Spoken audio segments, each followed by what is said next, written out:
Imagine this, a life of not just financial security, but a century of opportunities, adventures, and endless possibilities. In today's video, we're diving deep into the extraordinary future of American life, where 1 in every 2 kindergartners today will live to blow out 100 candles on their birthday cake. But here's the kicker. How you plan for a century-long journey can make all the difference. We'll debunk common myths, offer fresh perspectives, and unveil an exciting thought experiment that will change the way you think about retirement planning forever. And yes, we'll talk about how to calculate how much you need for retirement using the Fidelity Rule of 45 and my own super simple and unorthodox critical mass index calculator. So whether you're in your 20s, 30s, or even 50s, this video is your passport to a life well lived.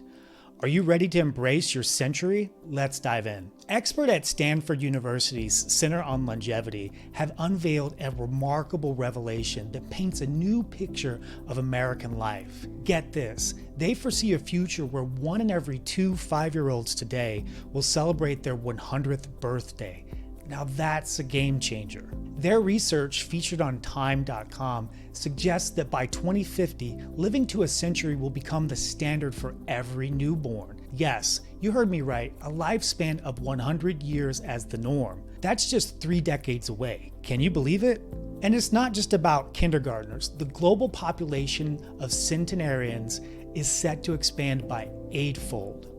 Thanks to the aging baby boomer generation and the continuous advancements in healthcare, in a quarter of a century, we can expect 3.7 million individuals aged 100 or beyond, roughly the equivalent to an entire population of Connecticut or Los Angeles. This monumental shift has even caught the attention of the United Nations, which labels it as a longevity revolution. It's a transformation that's going to challenge everything we thought we knew about healthcare, personal finance, retirement, and much more. But remember, revolutions are inherently uncertain. As we challenge the constraints of mortality, there will be victors and victims, moments of glory and despair. The choices we make today or fail to make will mold the quality of the tomorrows that lie ahead. Speaking of choices, there are some pressing issues we need to address if we're to make this future a reality. First and foremost, we need to tackle the glaring racial and ethnic gaps in longevity. Currently, white Americans live about 6 years longer than Black Americans, and they make up 8 out of 10 centenarians in the country. At age 100, another concern looms large: preventing social isolation. While loneliness might decrease as more of us reach this milestone together, millions of seniors are currently alone. Loneliness has even been declared a public health crisis, with effects linked to smoking 15 cigarettes a day. So, staying connected physically, socially, and emotionally is crucial. And then there's the financial aspect. Many folks start retirement planning too late, often in their 50s, but it should begin in our 20s and 30s. With dwindling pensions and the gig economy, the median retirement savings of $30,000 is far from sufficient. Shockingly, 40% of those aged 65 and older rely solely on Social Security, which could run out of funds in a decade without congressional action. Neglecting these financial realities could result in widespread elderly poverty. While we might be at different points along the age spectrum, the issue of retirement savings should be on our radar. Now, let's talk about some common misconceptions regarding retirement savings. Stay tuned because you might be surprised. Myth number 1. I only need to save a fixed amount for my retirement. Well, the truth is, the amount you need to save depends on various factors, including your lifestyle, health, and inflation rates. It's highly dependent on how quickly you save and get to critical mass in your investments. Myth number 2, I'm too young to start saving for retirement. Nope, that's a big myth. Retirement savings grow over time, so the earlier you start, the better. Take Warren Buffett, for example. I read a statistic the other day that blew my mind. Approximately $81.5 billion of Warren Buffett's $84.5 billion net worth came after the age of 65. This speaks to the power of compounding and critical mass in investments. Charlie Munger, Warren Buffett's business partner, also understood this when he made his often quoted statement, "The first 100K is a bitch, but you gotta do it." Myth number 3, I can rely on Social Security for my retirement income. While it's a safety net, it likely won't cover all your expenses during retirement, and if people are living longer, then there is a strong likelihood that it won't be available to younger generations. Myth number 4, I can save a significant amount later in my career. Well, this approach could leave you short on your retirement goals. It's better to save consistently over time. And finally, myth number 5, when I retire, then I'll be happy. It's a common plan grounded in delayed gratification, where we often defer happiness into some future, in this case, retirement. But here's the problem. What if the future we're waiting for is somewhat of a mirage? What if we're so focused on being retired and rich that we miss out on the simple joys of life and the people we care about?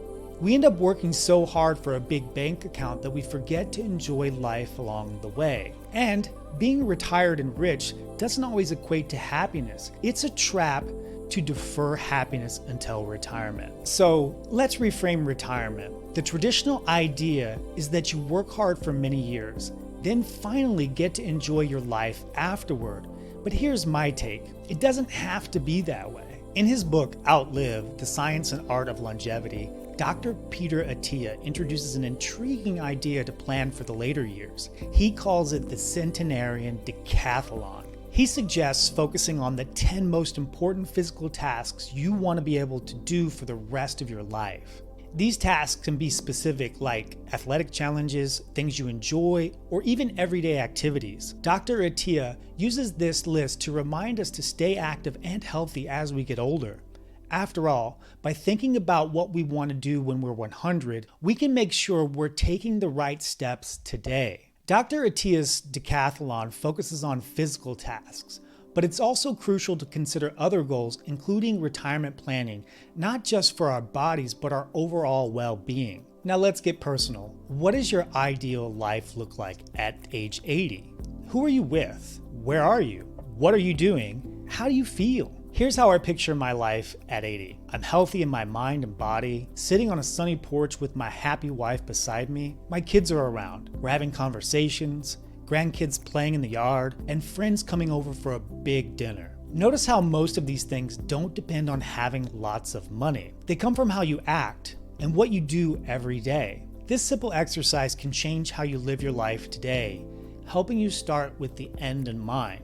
It can help you ground yourself in perspective ahead of financially planning for retirement. The reality is, we probably need a lot less than we think we do. Now that we have some perspective, let's dive into some tools for calculating how much money we need for retirement. When it comes to planning for retirement, there's a range of expert advice. Some financial experts like Dave Ramsey suggest saving 15% of your income and keeping it invested in a good growth mutual fund will provide plenty of retirement savings, while others recommend saving and investing to ensure that you have at least 70 to 80% of your pre-retirement income. Of course, it's highly personal and depends on your goals and circumstances. Fidelity, for example, offers a guideline based on multiples of your salary. By age 30, it suggests having the equivalent of your annual salary saved. By 35, you want 2 times.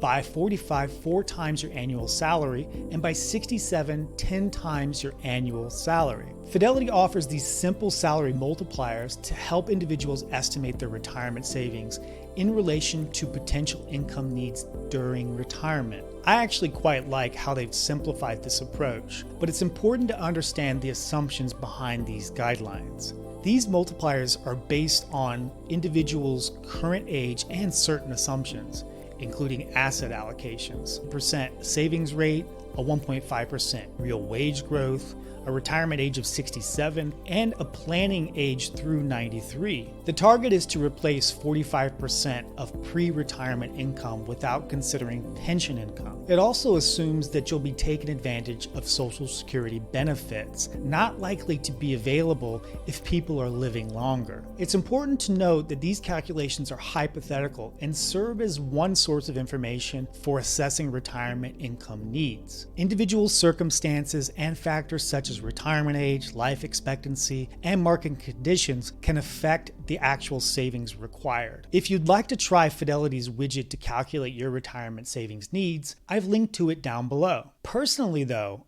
I prefer a different approach. I like to ask one simple question. How much money do I need to save to reach critical mass in my investments? Critical mass in investments refers to the point at which your investment portfolio reaches a size or level where it can sustain itself and potentially generate significant returns without the need of additional capital injection. I call this number your critical mass index. This is why the rich stay rich and how generational wealth is made. They already have critical mass in their investments, so their money works for them. Here's a simple way to calculate your retirement savings using my critical mass index calculator. If you would like to try my critical mass index calculator for yourself, you can grab it for free in the link below. Step number 1 in using the critical mass index calculator is to determine your critical mass index. And you can think of this as a goal that you want to reach by a certain age. For me, that goal was to reach $100,000 in retirement savings by age 30. So the first thing we're going to do is to input our CMI, critical mass index. The next step, step number 2, is to input the age to which you're going to reach your CMI. For me, that goal was 30 years old. So if I reach by 30, what is my annual income that I should expect by age 30? That's the next step in using our critical mass index calculator. And to keep things simple, we're just going to use around $100,000 as our annual income. The next step is to input the desired retirement age. For a lot of people, that's 65 years old or 67, around about. The next thing that you're going to want to determine, step number 5, is the number of years you're going to be in retirement income. So for most people, that's going to be about 20 years. So you input 20. The final step is to determine what percentage of your income are you going to need to replace during retirement. Fidelity uses the rule of 45 or 45%. Personally, since I'm not likely going to get Social Security income, I want to be a little bit more conservative, and so I like to use 65% of my income. There are some other parameters that you can adjust. For instance, you can adjust how much more money you want to save in retirement, but the critical mass index calculator assumes that you're going to reach a certain point in your retirement savings and you're not going to contribute any longer. So in this case, once we reach $100,000 by 30, we're not adding another dime to our investments. That being said, you could add something extra in if you wanted to expedite the process or you just wanted to have more money in retirement. The next thing that you could input or change is the investment return. Right now I have 10.5% interest in there. 10.5% is the 100-year average for the S&P 500. So that's a reasonable assumption to make. And as you can see, with that kind of input, our retirement savings by age 84 would be $15 million.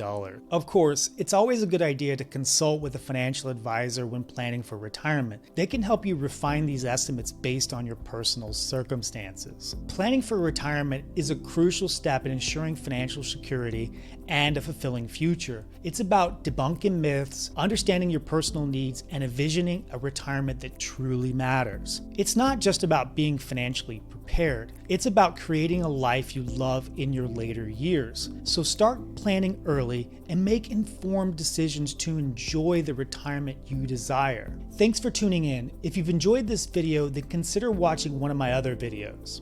If you want more insights and practical advice on retirement and personal finance, be sure to follow us on social media channels. Until next time, stay curious and stay financially smart.